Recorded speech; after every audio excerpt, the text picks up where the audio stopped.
All right, so this is a quick review of what we did today. We started out with our do now. I asked you the simple question, what's the difference between 2D and 3D animation? And I think most of you were kind of, for the most part, on track. We said that the difference was that 2D was flat and that the 3D gave the animation more depth. So we kind of reviewed the PowerPoint that we went over on yesterday. We said that the appearance of depth are the 3D features. That is a difference between 2D and 3D. So notice this graph again over here to the right. If you notice, similar to what you've been learning in math, you have the x-axis, which goes from left to right. It's almost, I need you to compare that to you walking on the ground or on the floor. We have our x-axis that goes up and down. Think of that in terms of jumping. And the difference, that kind of goes along with 2D. What makes a difference is the z-axis for 3D. The z-axis goes from front to back, back to front. That gives the animation depth. So that is the biggest difference between 2D and 3D animation. All right. So we kind of jump back into Tinkercad. We use our class code and the Tinkercad nickname that I sent you via direct message. Again, if you did not get your nickname via direct message, please send me a message, or if you're having any issues, please send me a direct message so that we can get you signed in, as this is your next major project grade. Okay, so once you go to Tinkercad, you would click on join your class. You would put in this class code and you would use the nickname, the Tinkercad nickname, in order to log into your account. So let's get to Tinkercad and I'll show you what we did today. So let me get back. So once you are logged in, you will have these options at the top right hand corner. You have gallery, blog, learn, teach. You will click on learn. Once you click on learn, you will have more options underneath learn how to tinker, sharpen your design and making skills. So we worked on starters on yesterday. Today I wanted to actually go through a lesson so that you can get a little bit more familiar with Tinkercad before I give you a project to do. So we did lesson and we did a simple lesson. So click on lesson. These your lessons will populate underneath. You would click on see all lessons. We chose, or I chose, a simple lesson for you all to do, just to kind of get your feet wet so that moving forward with your project, you'll be a lot more familiar with Tinkercad. So we scroll down until we got to basic button, which is right here on the right hand side. Click on basic button. And then we clicked on 1-basic button. Once you click on that, the lesson opens up and it gives you step-by-step instructions as to how to create this simple button. So the first thing that it tells you to do under instructions on this left-hand side is it says to drag a cylinder to the work plane. So this is your work plane and it gives you the hint or the silhouette of the shape that you are supposed to drag and drop in the middle of your work plane. So if you look to the right where it has your basic shapes, you will see the cylinder, which is orange. So you would click on that cylinder and you would drag it to the hint until it fits perfectly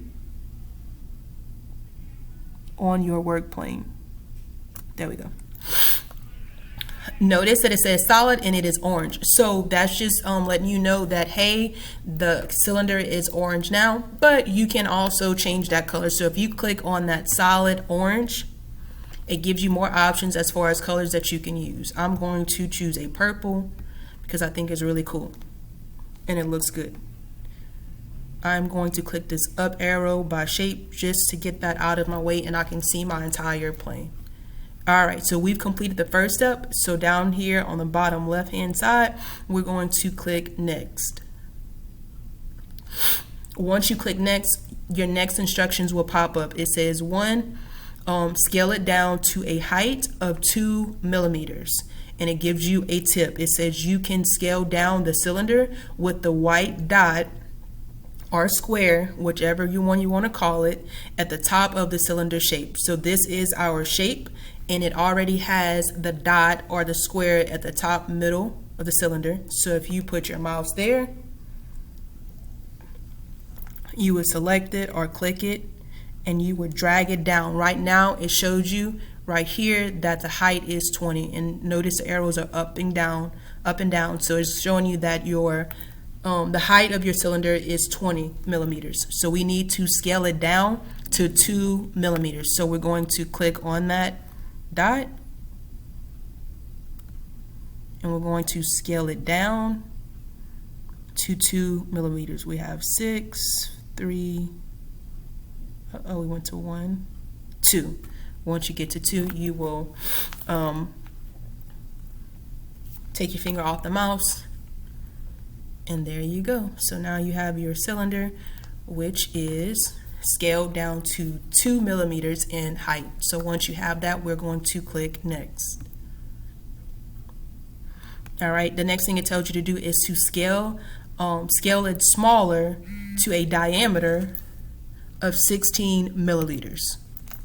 All right, diameter, I know you've heard this before in math class, so now I'm pretty sure you probably thought that you'd never use that ever in life, but you are. So we're going to scale this cylinder to 16 millimeters, a diameter of 16 millimeters. So in order to do this, we have to click on our cylinder. Our dots will appear. We will choose this one in the dot in the bottom right hand corner. Click it. If you see, it is showing you that it is 20 millimeters. We need to scale it down to 16, so we're going to drag it in until we get to 16.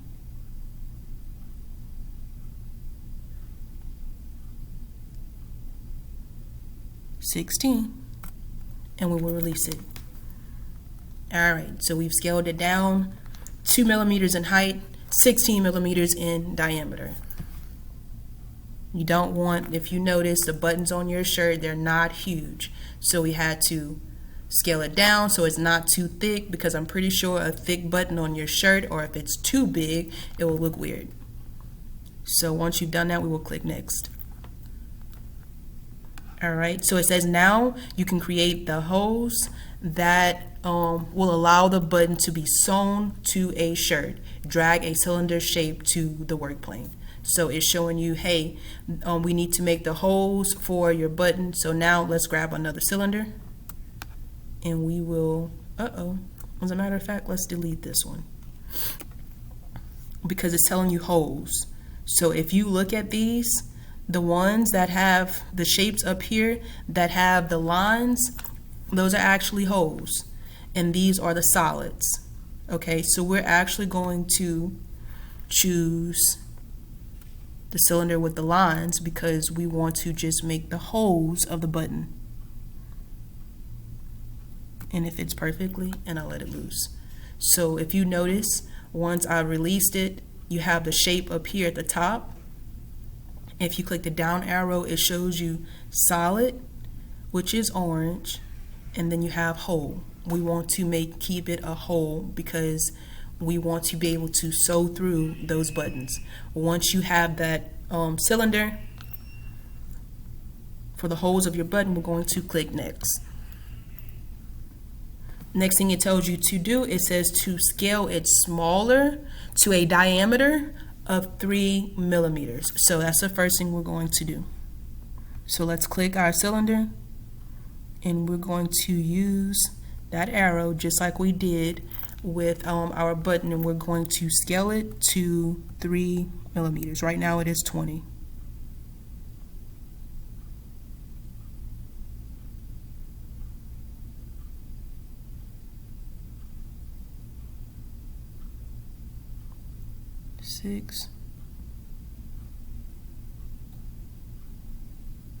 There we go.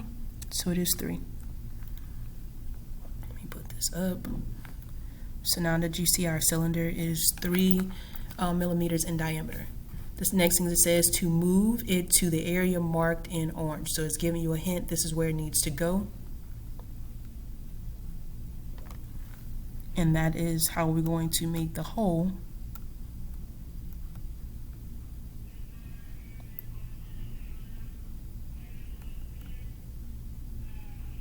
for our button.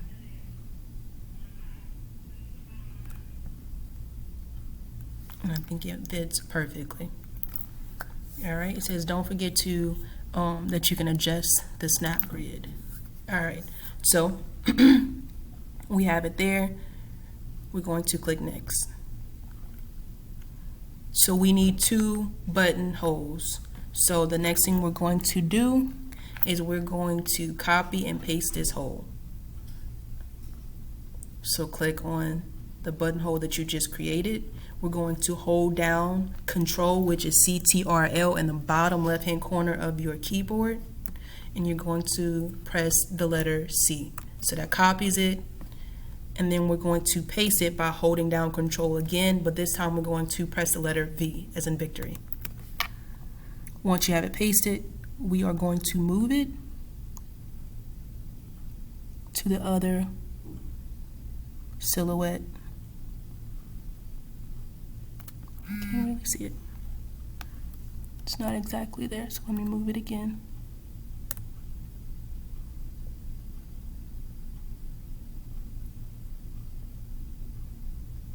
There we go. And now we have them. So now that you have both of your buttonholes, we're going to click next.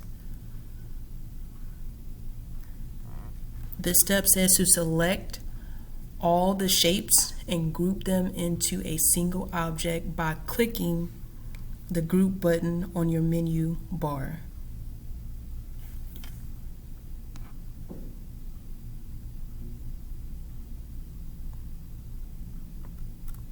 So let's select it.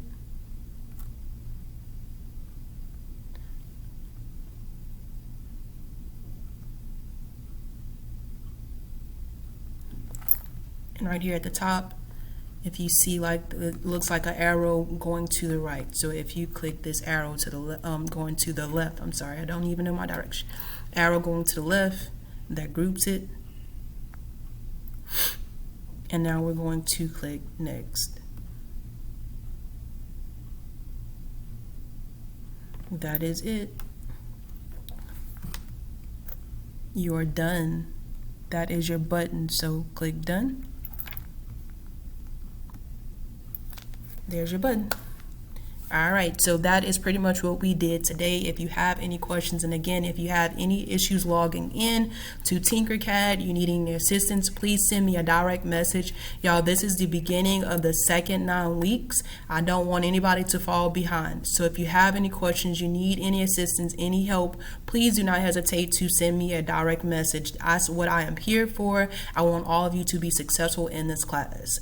So that is it. I hope you enjoy the rest of your day, and I will see you on tomorrow.